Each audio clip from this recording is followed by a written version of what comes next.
with, that we get on really well with, whose company we really enjoy. And that was what was true for John and for Jesus. It's worth noting that John was the only one of the 12 that stayed close to Jesus at the crucifixion.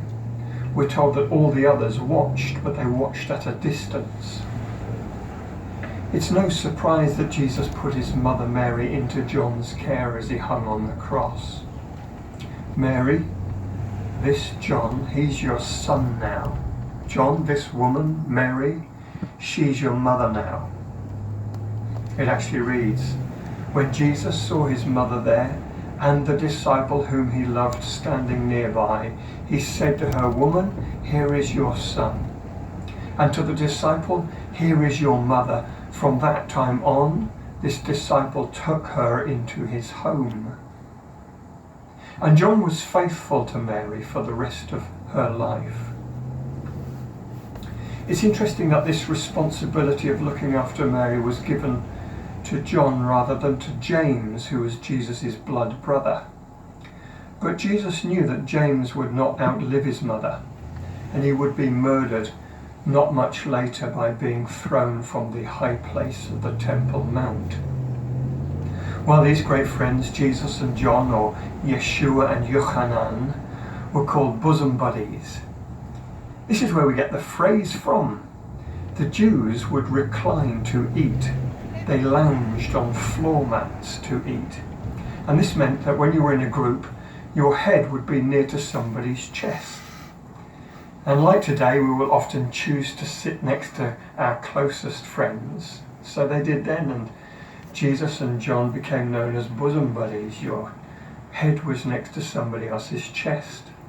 Someone close, someone you could talk to with, someone you could have confidence with and share just about anything. That kind of sums these two up. And seeking advice from relatives and friends. For instance, Jonathan means Yahweh has given. That's when I found out what my name meant, that my name had a meaning. Then the Lord took me to Isaiah and said, I give names to my people that show the plans I have for them. And Isaiah says, I have called you by your name, you are mine. I have surnamed you. So anyway, so that's when I realized the Lord even knew my name before I was born, what it was going to be. It freaked me out. A love of attraction. Agape is a love of paying attention, looking out for somebody else, even if... Now John was clearly a dear friend to Jesus, and 6 times the Bible refers to John as beloved, or the disciple that Jesus loved. Now in the Middle Ages, this phrase was mistranslated by a heretic who was careless in his understanding of the Greek word for love. There are in fact 3 Greek words for love in our Bibles. The first is eros, which is a romantic love, a love of attraction. Agape is a love of paying attention, looking out for somebody else, even if you don't like them very much. Is Phileo is a love of affection. You can still look out for them. And Phileo, pals. And this is the love that is used in the Bible between Jesus and John. They were great buddies. They had a great affection towards each other. They loved each other's company. But the word love between Jesus and John is phileo, great friends. I don't know about you, but it seems a little strange to think of Jesus having a best friend or a favoured friend. Maybe he had more than one, but certainly John was one. It is brutal. The truth is so brutal. Knowing the truth, and I've carried the truth around with me for 20 years now, since 2002.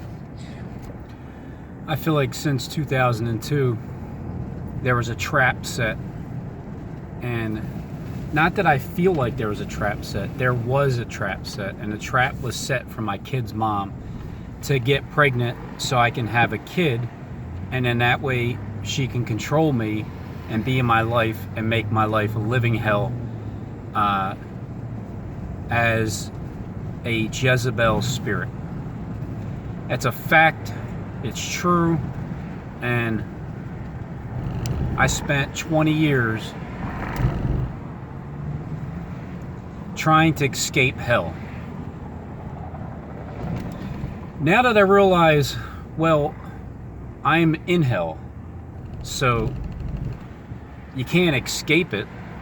You just have to deal with it and learn from it.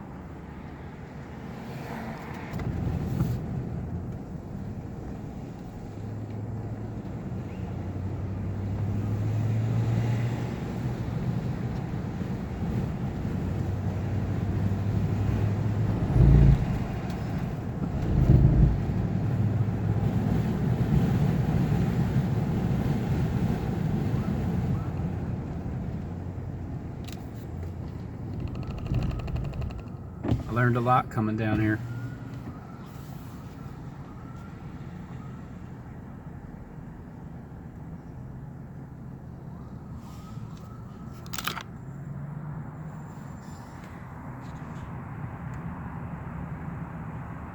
There's a rider on a horse. That's a black horse.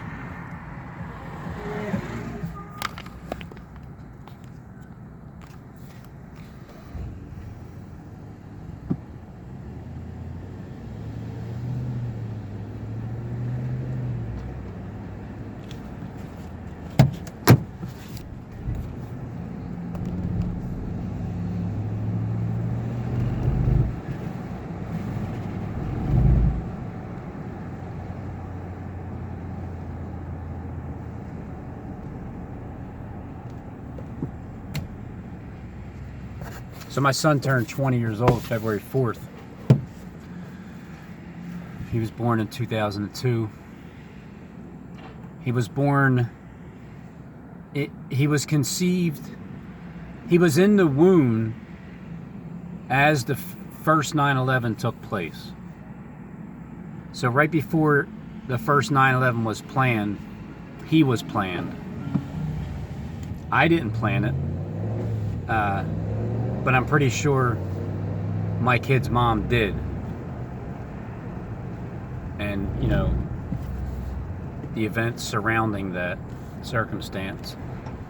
And I learned how to you know, go to court and fight for him, fight for custody to get him so I can raise him the way that I feel like I need to.